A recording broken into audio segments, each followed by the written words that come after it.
الحمد للہ رب العالمین والصلاة والسلام علی سید الانبیاء والمرسلین۔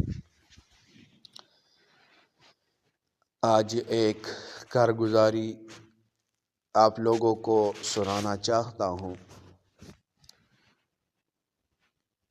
اور یہ کارگزاری بہت ہیبت ناک کارگزاری ہے۔ حضرات محترم، یہ واقعہ ایک ایسے تبلیغی ساتھی کا ہے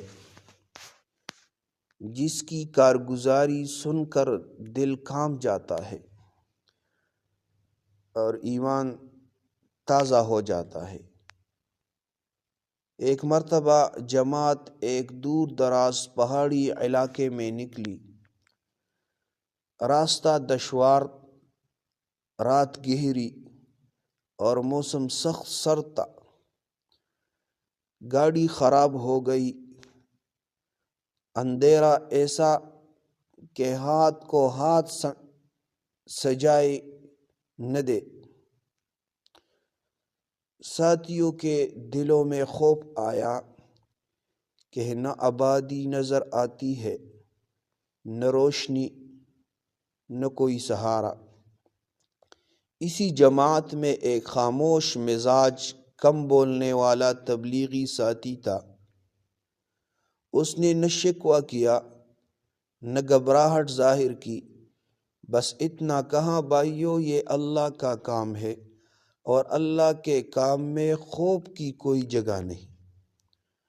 پھر اس ساتھی نے سب کو جمع کیا، 2 رکعت نماز حاجت پڑھی اور ہاتھ اٹھا کر روتے ہوئے دعا کی، اے اللہ، ہم تیرے دین کے لیے نکلے ہیں، ہماری حفاظت فرما اور اپنی قدرت کا معاملہ دکھا دے۔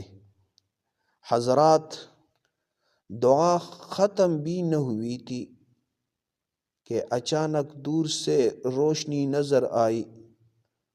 کچھ دیر بعد ایک مقامی شخص جانوروں کے ساتھ ادھر آیا۔ اس نے بتایا کہ قریب ہی ایک بستی ہے اور اس نے خود آ کر گاڑی ٹھیک کرنے میں مدد کی۔ چند لمحوں میں مسئلہ حل ہو گیا، راستہ بھی مل گیا اور رہائش کا انتظام بھی ہو گیا۔ مقامی شخص حیرت سے کہنے لگا، اس اندھیرے میں کوئی ادھر نہیں آتا، آپ لوگ یہاں کیسے پہنچ گئے؟ تبلیغی ساتھی نے مسکرا کر جواب دیا، ہم اللہ کے بھروسے پر نکلے ہیں، راستے وہ خود بناتا ہے۔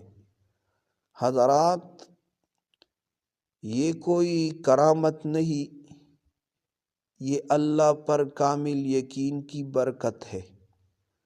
جب بندہ دین کے لیے نکلتا ہے تو فرشتے اس کی حفاظت کرتے ہیں اور اللہ ایسے ہیبت ناک انداز میں مدد فرماتا ہے کہ عقل دنگ رہ جاتی ہے۔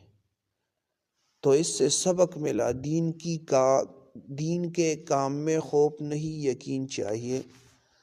دعا میں طاقت ہے۔ اللہ کے راستے میں نکلنے والا کبھی تنہا نہیں ہوتا۔